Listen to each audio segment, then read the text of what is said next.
L'invité de Smart Impact, c'est François Moreau. Bonjour. Bonjour Thomas. Bienvenue, vous êtes le secrétaire général de Randstad France, membre et mécène de la communauté Les entreprises s'engagent, dont Bismart est partenaire. On va démarrer là-dessus. Elle vous apporte quoi cette communauté, les entreprises s'engagent? Pourquoi vous l'avez rejointe? C'est venu des équipes en local. Randstad, c'est évidemment un acteur majeur de l'emploi, mais ça se passe sur les territoires, au plus près de la vie des gens finalement.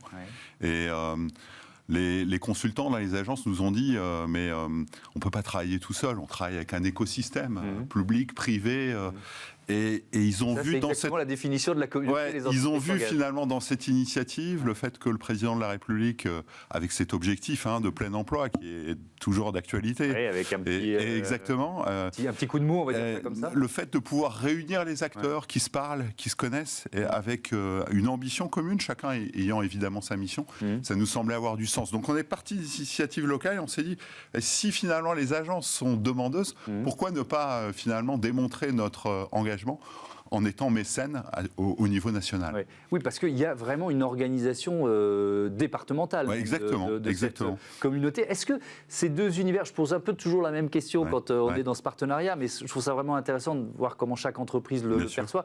Est-ce que c'était deux univers qui ne communiquaient pas assez ensemble? L'univers on va dire, la sphère publique, la sphère privée, ou est-ce que c'est même parfois des grilles de lecture qui ne sont pas les mêmes? Oui, je pense que ça a été le cas. Je pense qu'il y a énormément d'évolution, de changement d'état d'esprit, avec un objectif qui est de trouver un emploi pour le plus grand nombre. C'est quand même ça, à la fois la mission de France Travail et la nôtre. Et donc, je pense que c'est une question aussi de personne. Le fait simplement de se poser, d'apprendre à se connaître, de voir finalement que nos missions sont complémentaires et que ça a du sens de travailler ensemble sur un territoire pour une cause qui est quand même très noble, il faut le dire, ça a du sens. Et aujourd'hui, vous êtes présent dans tous les clubs départementaux des entreprises? Oui, alors ou pas encore? Alors, ce qu'on a fait, c'est qu'on a créé une communauté qui s'appelle Randstad s'engage, en se disant, finalement, il y a toujours, vous savez, dans un groupe, ceux qui sont très moteurs, ceux qui sont à l'initiative, ceux qui sont plutôt suiveurs, et c'est la vie, c'est comme ça, et donc nous, on a créé ce Randstad s'engage qu'on réunit une fois par mois et on partage les bonnes initiatives entre les différents territoires, les différents départements.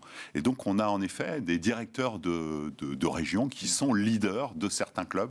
Donc oui, on a vraiment, pour nous, c'est ce maillage, cette présence dans les territoires qui a vraiment de l'importance. Et c'est ce qui permet évidemment d'être le plus efficace. Quelques chiffres concernant Randstad France, 15 000 collaborateurs, 900 points de présence, ça dit un peu votre maillage territorial justement, 85 000 salariés intérimaires délégués dans les entreprises chaque semaine et un chiffre d'affaires 2022 de près de 4 milliards d'euros. On va détailler un peu vos actions parce qu'elles vont dans pas mal de directions différentes et je reste sur la thématique de l'emploi des jeunes pour commencer. Il y a quoi? Il y a un dispositif spécial au sein de Randstad. Comment vous fonctionnez sur cet objectif de l'emploi des jeunes? D'abord, Randstad, et c'est intéressant au travers des chiffres que vous présentez, c'est pas une boîte d'intérim.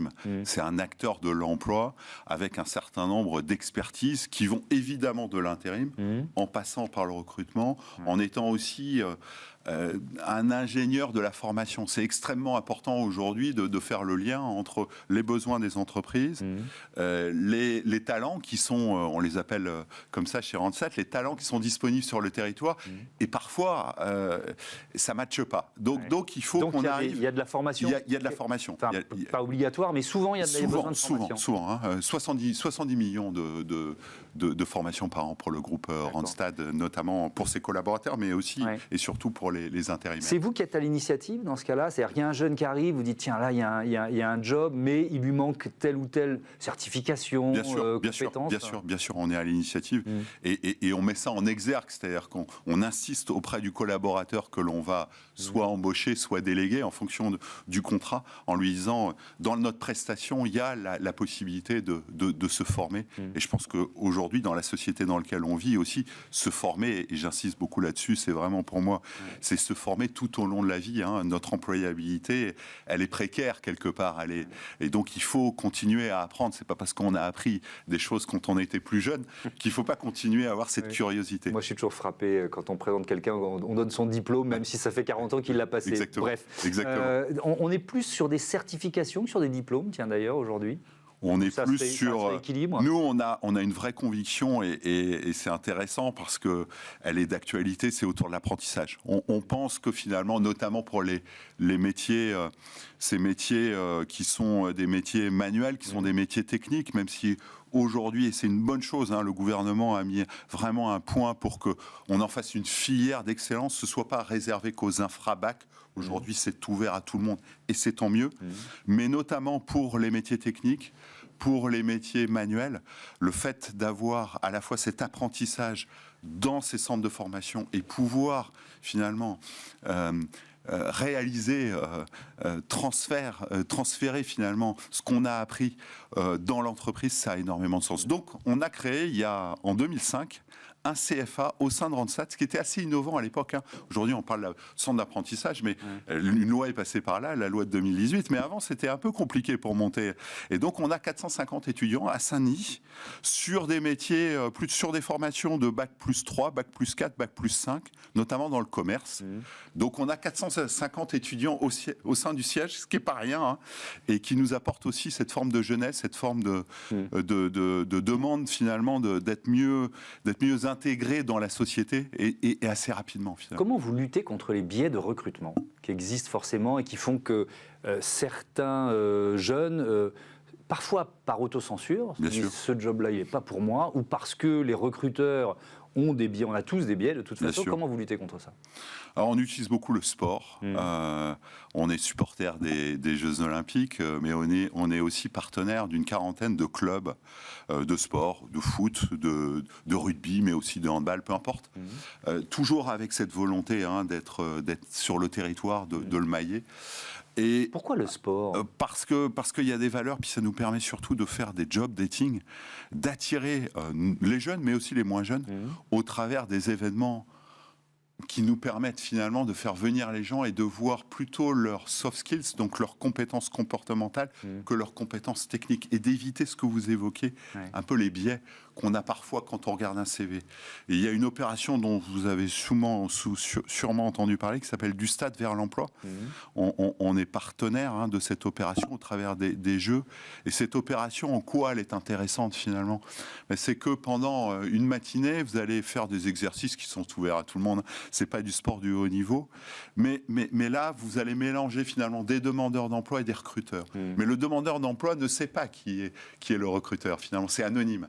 Et qu'est-ce que va faire le recruteur? Il va faire du sport, bien sûr, mais il va aussi regarder attentivement les soft skills, donc les comportements. Est-ce que finalement la personne respecte les consignes? Est-ce qu'elle est à l'initiative? Est-ce qu'elle est dans le collectif? Et puis, à l'issue d'un déjeuner, la personne va dévoiler finalement son identité et ensuite va passer à faire des entretiens. Et là, on est vraiment dans comment on met fin à ces préjugés. Je me souviens, ici même, ce plateau, d'une discussion avec une DRH d'ailleurs d'un grand groupe, qui disait souvent, on a face à nous des jeunes qui viennent postuler, qui ont un super parcours sportif, c'est-à-dire qui sont vraiment des sportifs de bon niveau, voire de haut niveau, et qui n'en parlent pas. Parce qu'ils ne considèrent pas que c'est quelque chose à mettre sur un CV. C'est intéressant, alors qu'ils ont atteint l'excellence dans un domaine. Est-ce qu'il faut lutter contre ça? Oui, bien sûr. C'est vraiment... Et je pense qu'aujourd'hui, on est dans une période... Même si ça l'est un tout petit peu moins aujourd'hui, il y a une tension, en tout cas sur un certain nombre de métiers aujourd'hui, il y a toujours une tension très forte de recrutement. Lesquels? Et donc, notamment l'aéronautique, le nucléaire, quand on parle de l'industrie, et puis dans les services, tout ce qui est lié à l'attraction, à l'hospitaliser, les parcs d'attraction cherchent désespérément des collaborateurs. Mais il ne faut pas oublier l'armée. L'armée va recruter 28 000 collaborateurs en 2024. Et puis toujours la grande distribution qui est quand même un grand pourvoyeur d'emploi. Donc on voit qu'il y a aujourd'hui, même si la dynamique de l'emploi est peut-être un tout petit peu moins forte, des besoins. Et donc c'est vraiment par des opérations qui nous permettent de casser les codes et de passer plutôt sur finalement quels sont les desiderata du collaborateur que simplement de rentrer dans un cadre qu'est le CV, qui est parfois un peu étroit. un peu étriqué. Oui, il y a cet institut Randstad pour le retour à l'emploi durable. Est-ce que c'est un laboratoire en quelque sorte? Est-ce qu'on peut faire de l'innovation sociale quand on est, finalement, même si ce n'est pas votre seul métier, je le comprends, essentiellement tourné autour de l'intérim? Vous voyez ce que je veux dire? C'est-à-dire que pour des intérimaires qui vont passer quelques semaines, quelques jours, quelques mois dans une entreprise, est-ce qu'on innove? Alors oui, bien sûr, puisque vous parlez de l'intérim, mais on est un acteur majeur du recrutement, avec 25 000 recrutements par an en CDD, en CDI.